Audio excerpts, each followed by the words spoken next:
नमस्ते, मैं संदीप कुलकर्णी आप सभी लोगों का स्मॉल वीडियो सेक्शन में स्वागत करता हूं। आज हम बात करने जा रहे हैं first sample pouring for NPD.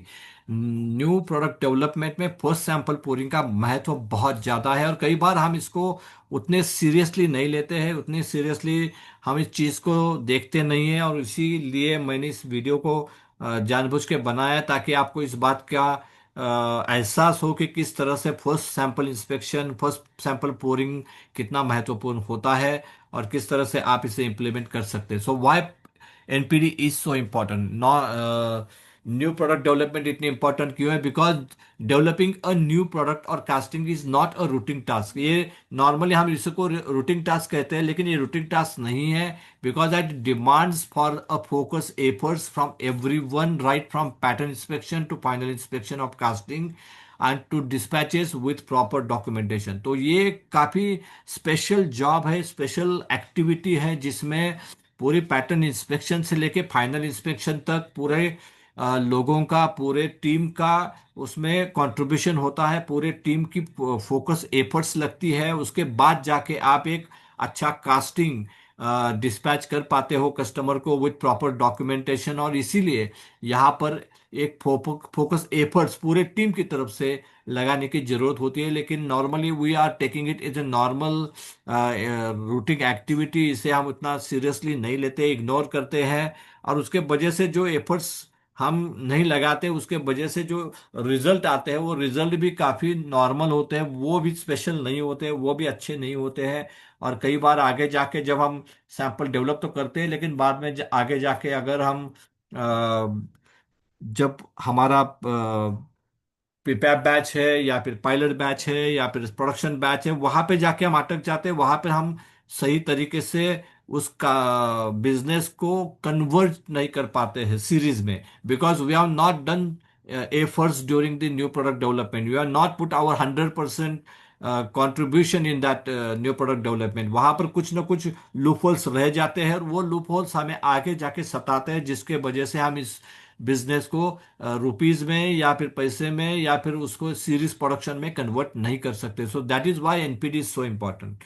Why NPD is so important? One of the main thing is main process involve in NPD, जिसमें जो एनपीडी की मेन प्रोसेस है उसमें सबसे पहले तो receive and review of pattern. Pattern आता है तो उसका रिसीव करना, उसका रिव्यू करना, पैटर्न में जो मैंने कहा था वो सारी चीजें हुई है कि नहीं है, वेंटिंग, गेटिंग, चोक, फिल्टर, उसके बाद डायमेंशंस, ये सारी चीजें, कॉन्ट्रैक्शन अलाउंस जो मैंने कहा था वो, पैटर्न का मिसमैच, उसका बुशेस, उसकी साइजेस, सीडी, इन सारी चीजों के अगर ऊपर आप ध्यान देंगे, जो प्रिंट के डायमेंशंस है वो, उसके क्लियरेंस, इन सारी चीजों के ऊपर अगर आप ध्यान देंगे, उसको सही तरीके से रिव्यू करेंगे, तो आपको आगे जाके या बाद में जाके तक पछताना नहीं पड़ेगा, बाद में जाके उसके ऊपर काम नहीं करना पड़ेगा। So that is very important कि ये फर्स्ट स्टेज है पैटर्न का वेरिफिकेशन, वो बहुत इंपॉर्टेंट है। कई लोग उसको 3D स्कैनिंग के माध्यम से भी करते हैं, तो वो भी एक अच्छी मेथड है। लेकिन अगर आपके पास वो फैसिलिटी अवेलेबल नहीं है, तो आप मेजर मेजर डायमेंशन के साथ में इन सारी चेकलिस्ट को अगर आप रखेंगे, जो मैंने कहा, तो उसे चेकलिस्ट के तौर पे बनाएंगे, तो उसके ऊपर आप ध्यान दे सकते हैं कि मेरा पैटर्न सही तरीके से मुझे मिला है या नहीं है। उसके बाद observing moulding process step by step, that is very important, क्योंकि आपका मोल्डिंग प्रोसेस बहुत इंपॉर्टेंट है। तो आप पैटर्न लगाने से लेके फर्स्ट बॉक्स, उसका मोल्ड हार्डनेस, कोर सेटिंग, उसका क्लोजिंग, उसके बाद दोनों का जो कोप एंड ड्रैग का जो फिटमेंट है, वो, इन सारी चीजों को आप काफी अच्छी तरीके से स्टेप बाय स्टेप देखेंगे, तो उसमें आपको पता चलेगा कि कहीं पे कुछ गड़बड़ है कि नहीं है। अगर है तो उसे नोट डाउन करके उसे करेक्ट करना पड़ेगा आपको, एंड फिर आपको एक रीट्रायल लेना पड़ेगा। लेकिन all these things will help you to improve your process, to define your process. और जब आप सीरीज में जाएंगे तो वही प्रोसेस अगर आप डुप्लीकेट करेंगे, वही प्रोसेस अगर आप रिपीट करेंगे, तो there will not be any surprises, any chances of ambiguities नहीं होंगी, कोई डेविएशंस नहीं होंगे। वहां पर आपका कास्टिंग की क्वालिटी और डायमेंशंस और वेट, सारी चीजें आपको जो चाहिए वैसे ही मिलेंगी। Next one is monitoring first box pouring closely. तो सबसे पहले जो पोरिंग होता है पहले बॉक्स का, वो आपको देखना है, पोरिंग टाइम देखना है, पोरिंग टेम्परेचर देखना है। आपका गेटिंग भर के रह रहा है कि नहीं वो देखना है, फिल्टर का काम देखना है। इन सारी चीजों को आप अपनी आंखों से अगर देखेंगे तो definitely it will help you to understand the process, understand the pattern, understand the casting, how it is going to be behaving in the process। और उसको अगर आप सही तरीके से उस बात को अगर आप पेपर में उतारेंगे, आपके क्वालिटी कंट्रोल प्लान में उतारेंगे, आपके मोल्डिंग कंट्रोल प्लान में उतारेंगे, तो डेफिनेटली इसका काफी फायदा आपको आगे जाके जब आप प्रोडक्शन सीरीज में करेंगे तो आपको होगा।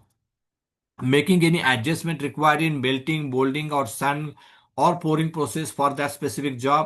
अगर आपको कुछ उसमें स्पेसिफिक एडजस्टमेंट उस जॉब के हिसाब से करनी है तो वो भी करने है। जैसे कि आपका बजट के हिसाब से आपको मेटल कितना लेना है, या फिर डाउन स्प्रू के हिसाब से आपको लैडल की एडजस्टमेंट करनी है, ग्रेड के हिसाब से मेल्टिंग में कुछ काम करना है, प्रेशर हेड के हिसाब से मोल्डिंग बॉक्स में कुछ एक्सटेंशन लगाना है, कुछ जैकेट लगाना है, कुछ चिल लगाना है, कुछ चापलेट लगाना है, कुछ स्लीव लगाना है। तो ये सारी चीजें आपको उस एडजस्टमेंट को या उस बात को, उस प्रोसेस को आपको वेरीफाई करना है, कागज पे लिखना है, मॉनिटर करना है, और उसको आपके आंखों के सामने studying the first casting with bunch with your own eyes. तो सबसे इंपॉर्टेंट है कि आपका पहला कास्टिंग का जो बंच है वो आपको खुद के आंखों से देखना है। उसमें फ्लैशेस, उसका जो फीडिंग है, कास्टिंग का surface finish, pill of, ingot का मिसमैच, रनर बार का मिसमैच, डाउन स्क्रू का मिसमैच, आपका वेंट्स कितना सही तरीके से आया है कि नहीं है।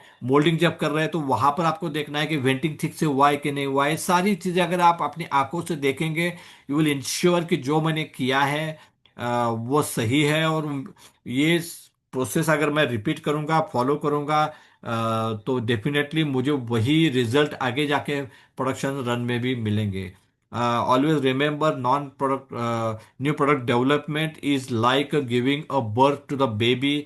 जिस तरह से एक बेबी को बर्थ देने में एक माँ को तकलीफ होती है, माँ की एफर्ट्स होती है, पूरी फोकस रहती है उस समय पर वो माँ, उसी तरह या फिर वहां पर जितने वेरिएबल्स होते हैं तो उससे ज्यादा वेरिएबल्स यहाँ पर कास्टिंग में, तो वहां पर भी हमारा फोकस रहना बहुत जरूरी है। That is why we need all every teammates contribution in that, very very important।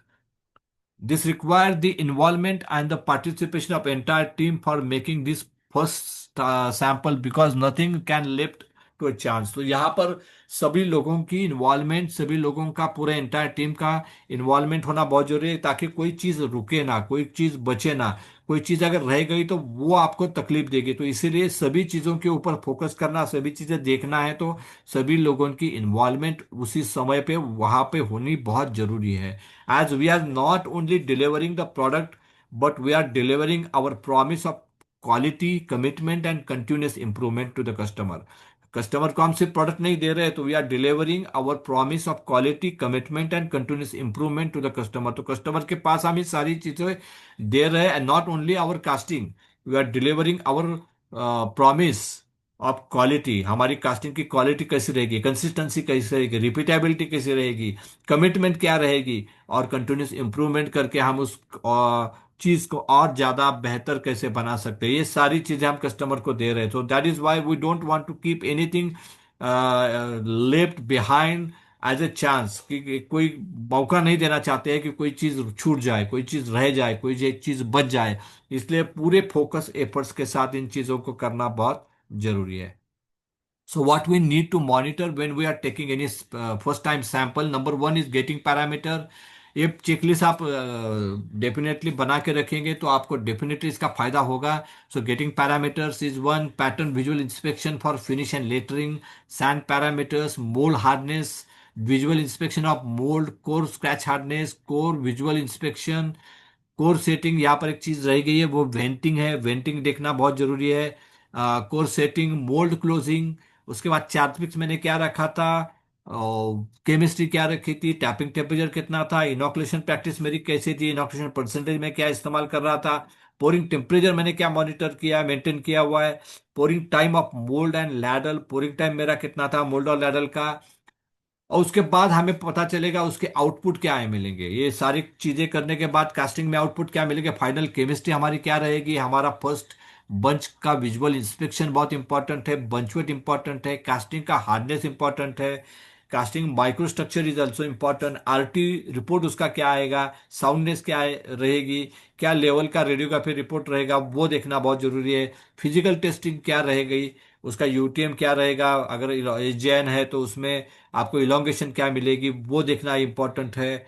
उसके बाद casting actual weight versus pure weight के हिसाब से आपका एक्चुअल कास्टिंग वेट कितना आया, वो बराबर है, ज्यादा है, कम है तो ठीक है, अगर ज्यादा है तो किस तरह से हम इसे कम कर सकते हैं, what are the areas where we can do the rework in the pattern, कहाँ पर हमारे पास कुछ चांसेस है कि हम वजन को कम कर सकते हैं। 3D scanning report dimension layout will help you in this also. Cut section of the casting for the wall thickness verification and for the mismatch. Casting surface finish is very important. Any casting defect after short blasting like BS, sand, slag, shrinkage और mismatch वो आपको verify करना है, वो उसमें से कुछ है तो उसके ऊपर आपको काम करना पड़ेगा। Machining feedback for dimension and foundry defect after machining, on all this factors will help you. ये अगर चेकलिस्ट आप बनाएंगे, इसके ऊपर आप फोकस करेंगे, इन सारी चीज़ों का अगर आप मॉनिटर करेंगे तो definitely your first time right, you will new product development will be first time right, that is FTR, first time right will help you improving your confidence level to the customer। आपका customer के पास जो आपकी जो एक value है वो बढ़ेगी, definitely उसका फायदा आपको बिजनेस इंप्रूवमेंट में होगा, बिजनेस ग्रोथ में होगा, एंड डेफिनेटली ये सारी चीज़ें आपके पूरे बिजनेस को एक लेवल से आगे लेके जाएंगे, एक लेवल आपको ऊपर लेके जाएंगे। और मुझे उम्मीद है कि आप इस बात को डेफिनेटली फॉलो करेंगे और उसके वजह से आपकी जो बिजनेस है, आपकी बिजनेस ग्रो होगी, आपके बिजनेस में आपको काफ़ी ग्रोथ चांसेस मिलेंगे, बिजनेस इंप्रूवमेंट्स के अपॉर्चुनिटीज मिलेंगी। और उस उम्मीद के साथ मैं इस वीडियो को ख़त्म करता हूँ। आपका बहुत बहुत शुक्रिया। Thank you, thank you.